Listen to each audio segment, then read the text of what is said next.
প্রশ্ন করলেন, ইয়া রাসূলুল্লাহ সাল্লাল্লাহু আলাইহি ওয়াসাল্লাম, আমরা তো শেষ জামানার উম্মত, আমরা তো শেষ জামানে এসে পড়েছি। অনন্য নবীর যারা উম্মত, যারা অনন্য নবীর যারা অংশীদার যারা, তারা তো 90 বছর, 100 বছর, 900 বছর তার অধিক পরিমাণে বেঁচে থেকেছে। কিন্তু ইয়া রাসূলুল্লাহ সাল্লাল্লাহু আলাইহি ওয়াসাল্লাম, আমাদের এই শেষ জামানায় আমরা তো বেশি বছর বাঁচতে পারি না। আমাদের শেষ জামানায় হয়তো সর্বোচ্চ গেলে 90 বছর, সবচেয়ে কম পরিমাণে 100 বছর, 110 বছর বাঁচে। কিন্তু বেশিরভাগই 70 বছর, 75 বছরে মানুষ ইন্তেকাল করে। যে ইয়া রাসূলুল্লাহ সাল্লাল্লাহু আলাইহি ওয়াসাল্লাম, যে তাহলে শেষ জামানা আপনার যারা উম্মত হবে, আপনি বলছেন যে শেষ জামানা উম্মত সবচেয়ে ধনী ব্যক্তি, সবচেয়ে দামি ব্যক্তি, তাহলে কিন্তু তারা তো সব দিক থেকে ছোট, তারা তো সব দিক থেকে কম। যে অন্য জামানার যারা উম্মত যারা, তারা অনেক বছর বেঁচে থেকেছে, তারা বাঁচতেছে কম। অন্য জামানার উম্মতরা তারা লম্বা বেশি ছিল, কিন্তু সেই জামানায় তো উম্মত আপনার খাটো হয়ে যাচ্ছে। তখন আল্লাহ রাসূল সাল্লাল্লাহু আলাইহি ওয়াসাল্লাম বললেন যে, হে সাহাবী শোনো, আমার প্রত্যেকটা উম্মতের ঘরে ঘরে আমি জান্নাত দিয়ে দিয়েছি। বলুন সুবহানাল্লাহ। আল্লাহ রাসূল সাল্লাল্লাহু আলাইহি ওয়াসাল্লাম যখন বললেন যে, হে সাহাবী শোনো, আমি প্রত্যেকটা আমার উম্মতের ঘরে ঘরে আমি জান্নাত দিয়ে দিয়েছি, তখন এই সাহাবী শুনে তারা বললেন, ইয়া রাসূলুল্লাহ, তাহলে সেই জান্নাতটা কোথায়? আল্লাহ রাসূল সাল্লাল্লাহু আলাইহি ওয়াসাল্লাম বললেন যে, তোমার সেই জান্নাতটা তোমার মা এবং তোমার পিতার পায়ের তলে। বলুন সুবহানাল্লাহ। আল্লাহ যখন সাহাবীকে বললেন যে তোমার মা এবং তোমার বাবার পায়ের তলে জান্নাত, তখন সাহাবী বললেন যে, ইয়া রাসূলুল্লাহ, মাতা পিতার পায়ের তলে কিভাবে জান্নাত থেকে থাকতে পারে? আল্লাহ রাসূল সাল্লাল্লাহু আলাইহি ওয়াসাল্লাম বললেন যে, শোনো, তুমি যখন তোমার মাতা পিতার দিকে যখন তুমি একবার তার ভালো নজরে একবার মিলি সেকেন্ড তুমি একবার তার দিকে চোখের পলক তাকাবে, তুমি চোখ নিষেধ করবে। যখন তুমি তোমার মাতা পিতার দিকে ভালো নজরে তাকাবে, যখন তুমি তোমার মাতা পিতার দিকে মহব্বতের নজরে তাকাবে, ওই মুহূর্তের মধ্যে, ওই সময়ের মধ্যে আল্লাহ পাক রব্বুল আলামিন তোমার আমলনায় পরিপূর্ণ একটি হজের সওয়াব দিয়ে দেবেন। সুবহানাল্লাহ। তখন এক সাহাবী বললেন যে, ইয়া রাসূলুল্লাহ সাল্লাল্লাহু আলাইহি ওয়াসাল্লাম, যদি ওই উম্মত, ওই বান্দা যদি প্রতি মুহূর্ত যদি তাকায়, যদি 100 বার তাকায় বা যদি 100 বার তাকায়, তাহলে কি হবে? তখন কি তার আমলনামা থেকে সওয়াব কমবে না বাড়বে?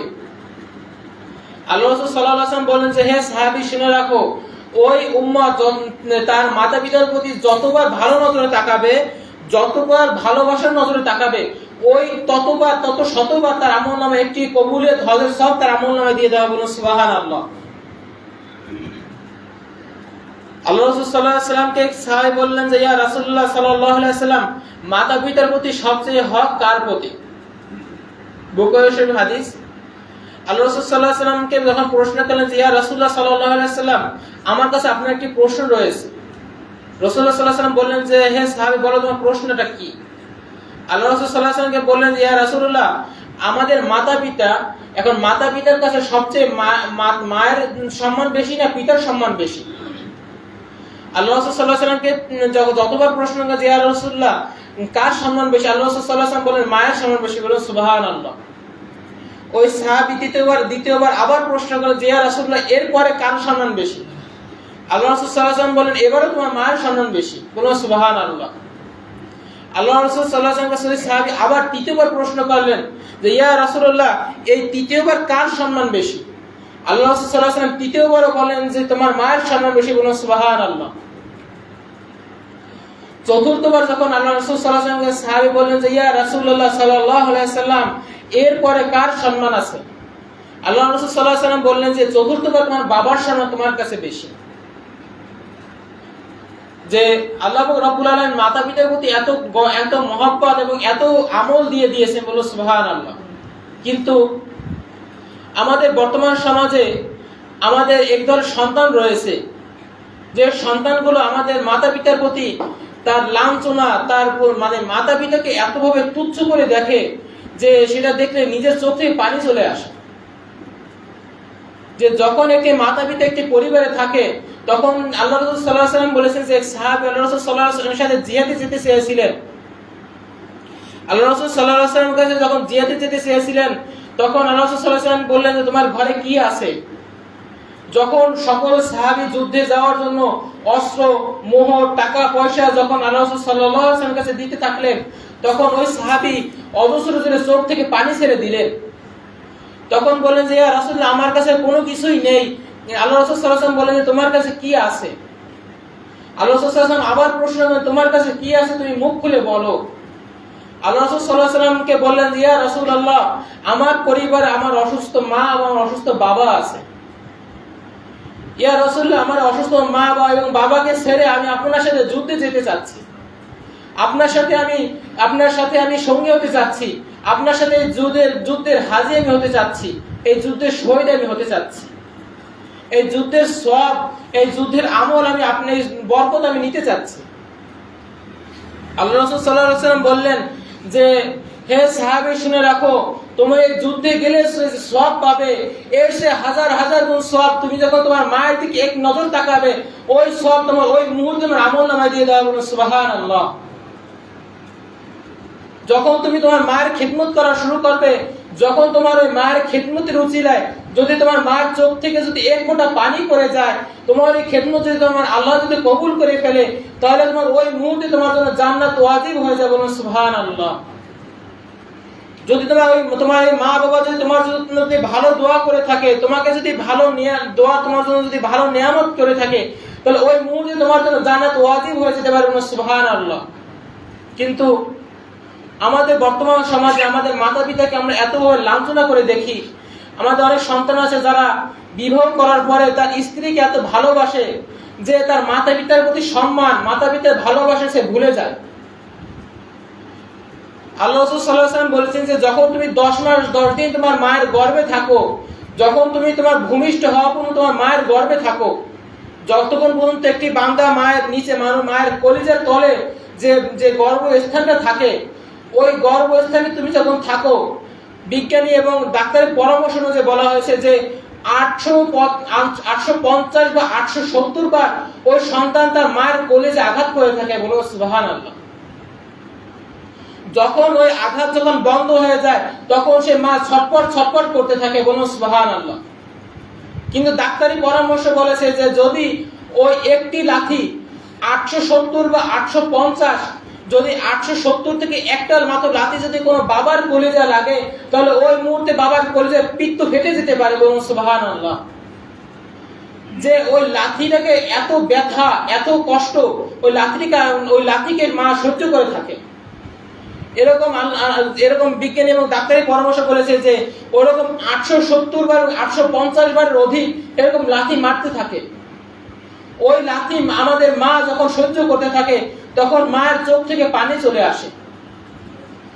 বিজ্ঞানী ফর্মুলায় বলা হয়েছে যখন তোমার মা এমন সময় তুমি লাথি মেরে থাকো যখন তোমার মার মুখ থেকে খাবার গেছে কিন্তু তোমার মায়ের গলা পর্যন্ত যেতে পারেনি, ওই মুহূর্তে তুমি আমাকে লাথি মেরে দিয়েছো। তোমার মার খাবার বন্ধ হয়ে গিয়েছে, কিন্তু তোমার মা তারপরে লাথি সহ্য করে রেখেছে। ওই লাথিকে তোমার মা তোমার শান্তি মনে করেছে। বলো সুবহানাল্লাহ। কিন্তু যখন এই সন্তানটি যখন ভূমিষ্ঠ হয়, যখন এই সন্তানটি যখন বড় হয়ে যায়, তখন এই সন্তান যখন মায়ের কলিজে যখন আঘাত করে থাকে, তখন ওই মায়ের কলিজে কতখানি কষ্ট লেগে থাকে বলে রাখতে। যে গত কয়েকদিন আগে কি দেখছিলাম যে একটি মা তার যখন সন্তান যখন 6 মাস ভূমিষ্ঠ হয় না, শীতকালে যখন বাচ্চা যখন প্রস্রাব করে, এই প্রস্রাব যখন মার শরীর লাগে, তখন সে মা সেই বাচ্চাকে কোলের কাছে আগলে রাখে। কিন্তু বাবা যখন বাবার গায়ে লাগে, তখন বাবা ওই স্থান থেকে সরে যায়, কিন্তু মা সেই সন্তানকে ছাড়তে পারে না। আল্লাহ পাক রব্বুল আলামিন বলেছেন যে আমার 100 ভাগের 1 ভাগ ভালোবাসা, 1 ভাগ মোহ আমি পৃথিবীতে দিয়েছি, এবং এই 1 ভাগের 99 ভাগ আমি মা এবং বাবার মধ্যে দিয়ে দিয়েছি। বলুন সুবহানাল্লাহ। আল্লাহ রাসূল সাল্লাল্লাহু আলাইহি ওয়াসাল্লামকে সাহাবী বললেন যে ইয়া রাসূলুল্লাহ, তাহলে বাকি 99 ভাগ কিভাবে দেওয়া হবে? আল্লাহ রাসূল সাল্লাল্লাহু আলাইহি ওয়াসাল্লাম বললেন যে হে সাহাবী, তোমাদের মধ্যে যদি এই সম্পূর্ণ 100 ভাগ যদি দিয়ে দেওয়া হতো, তাহলে তুমি কোনো উম্মতকে তুমি কোনোদিন দূরে সরাতে পারতে না, তাহলে উম্মতকে তুমি তোমার কলিজার কাছে টেনে রাখতে। তো আমার অনেক উম্মতকে সেই 100 ভাগই পরিপূর্ণ দেওয়া হয়, যে যখন আমার আল্লাহকে যখন ভালোবাসে এবং যখন আমাকে ভালোবাসে, ওই মহব্বত আমি ওই উম্মতকে দিয়ে থাকি। বলুন সুবহানাল্লাহ। তখন এক সাহাবী বলেন যে ইয়া রাসূলুল্লাহ, বাকি 99 ভাগ কি করা হবে? আল্লাহ রাসূল সাল্লাল্লাহু আলাইহি ওয়াসাল্লাম তখন বললেন যে ইয়া সাহাবী, যে ওই বাকি 99 ভাগ কিয়ামতের মাঠে আল্লাহ রাব্বুল আলামিন আমার মাঝে দিয়ে দিবে, বলুন সুবহানাল্লাহ। তখন আল্লাহ রাসূল সাল্লাল্লাহু আলাইহি ওয়াসাল্লাম বললেন যে যখন আমার উম্মত যখন ইয়া নফসি বলবে, তখন আমার আল্লাহ পাক রব্বুল আলামিন ওই ভালোবাসা আমার মধ্যে দিয়ে আমি ইয়া উম্মতি বলে তাকে জান্নাতের দিকে টানতে থাকবো, বলুন সুবহানাল্লাহ। যে মূল কথা যেটা, যে মাতার পিতার প্রতি ভালোবাসা, যে কয়েকদিন আগে দেখছিলাম যে এক সন্তানকে এক পিতা রিক্সা চালিয়ে সেই সন্তানকে ধনী বানিয়েছে, সে সন্তানকে ডাক্তার বানিয়েছে। কিন্তু যখন ওই সন্তান যখন চাকরি পেয়েছে, তখন ওই মাতা পিতাকে ওই সন্তান বৃদ্ধা আশ্রমে দিয়ে দিয়েছে। কিন্তু তখন এক সাংবাদিক তাকে প্রশ্ন করলেন, তখন ওই মা যখন ওই সাংবাদিক যখন বৃদ্ধা আশ্রমে গেলেন, তখন এই মাতা পিতা অজস্র ধরে কান্না করতে থাকলেন। কান্না করতে করতে তার চোখে ঘা হয়ে গিয়েছে। কিন্তু ওই যে চোখে যে ঘা হয়ে গিয়েছে, ওই ডাক্তারি খরচ তার সন্তান দিচ্ছে না, কিন্তু ওই সন্তান একজন ডাক্তার। তখন সেই সাংবাদিকটা চোখ থেকে পানি ছেড়ে দিয়েছেন যে এই সন্তান কিভাবে মাকে এই বৃদ্ধাশ্রমে দিয়ে থাকে। যে সন্তানকে মা 10 মাস 10 দিন গর্ভে রেখে ভূমিষ্ঠ করে তাকে লালন পালন করে এত বড় বানিয়েছে, যে পিতা তাকে রিক্সা চালিয়ে বড় বানিয়েছে, সেই সন্তান কিভাবে তার মাতা পিতার খেদমত না করে সে কিভাবে থাকতে পারে। যখন সেই সন্তানকে ফোন দেওয়া হলো, সে ফোন কেটে দিল। পরবর্তী যখন ওই সন্তানের কাছে যখন গেলেন, যে সন্তানকে যখন প্রশ্ন করলেন যে এই মাতা পিতা তোমাকে 10 মাস 10 দিন ভূমিষ্ঠ রেখেছে, এবং এই পিতা গত 1 বছর আগে তোমাকে রিক্সা চালিয়ে খাইয়েছে, এই পিতা এত কষ্ট করে তোমাকে ডাক্তার বানিয়েছে, কিন্তু এই পিতাকে কিভাবে তুমি এই বৃদ্ধা আশ্রমে রেখে তুমি থাকতে পারো। তখন সেই সন্তান বললেন যে আমি আমার স্ত্রীর কথায় আমি থেকেছি। তখন বললেন যে মাতা পিতা তোমাকে এত ভালোবেসেছে, যে মাতা পিতা তোমাকে এত বড় বানিয়েছে, তাহলে মাতা পিতাকে ছেড়ে তুমি কিভাবে তোমার স্ত্রীর কথা শুনতে পারো। ঠিক তেমন আমাদের সমাজে একদল আছে যারা আমাদের মাতা পিতাকে খেদমত করি না, কিন্তু যাদের মাতা পিতা পৃথিবী থেকে চলে গিয়েছে, আমরা তারা বুঝি যে মাতা পিতার ভালোবাসা, মাতা পিতার প্রতি দরদ কতখানি। যাদের মাতা পিতা যখন জীবিত ছিলেন, যখন আপনারা ঘরে যেতেন, তখন মাকে ডাক দিলে যে শান্তি পেতেন, এখন যদি ঘরে গিয়ে যদি হাজার যদি মা বলে ডাকেন, তাহলে সেই শান্তিটা পাওয়া যায় না।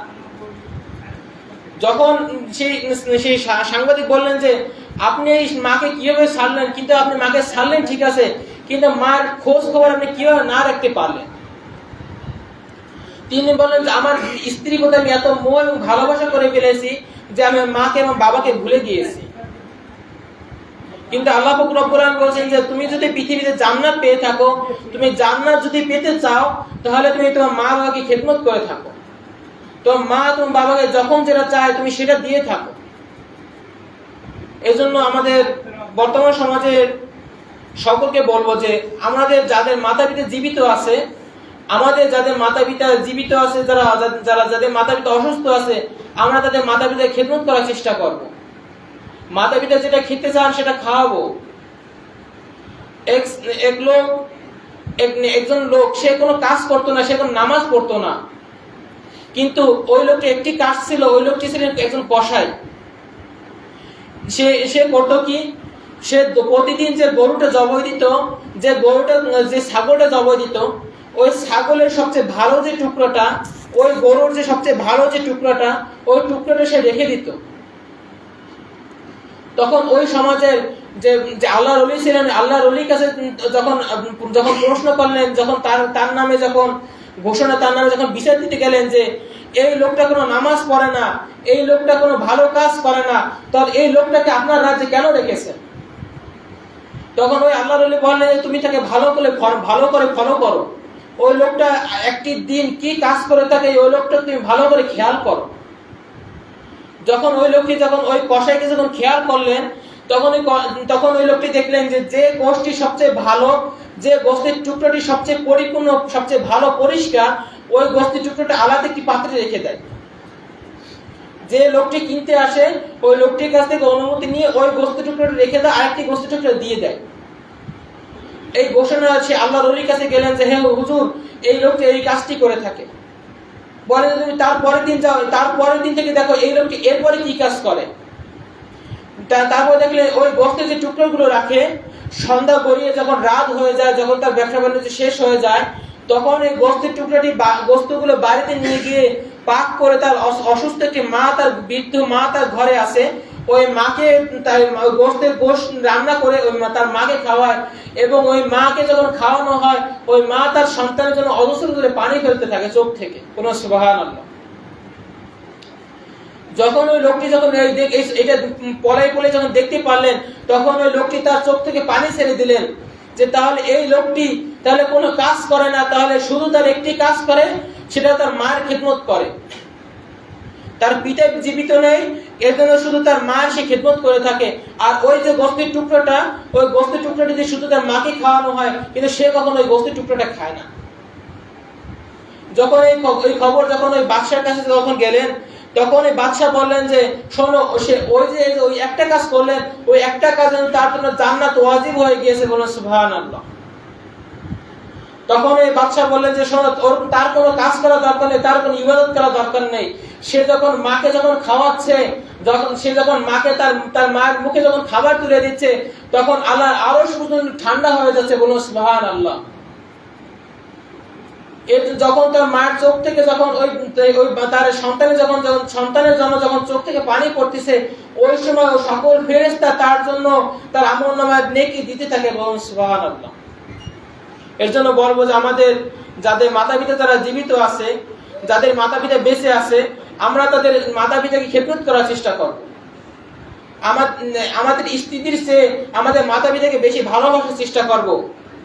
আমাদের মাতা পিতাকে বেশি শ্রদ্ধা করার চেষ্টা করব।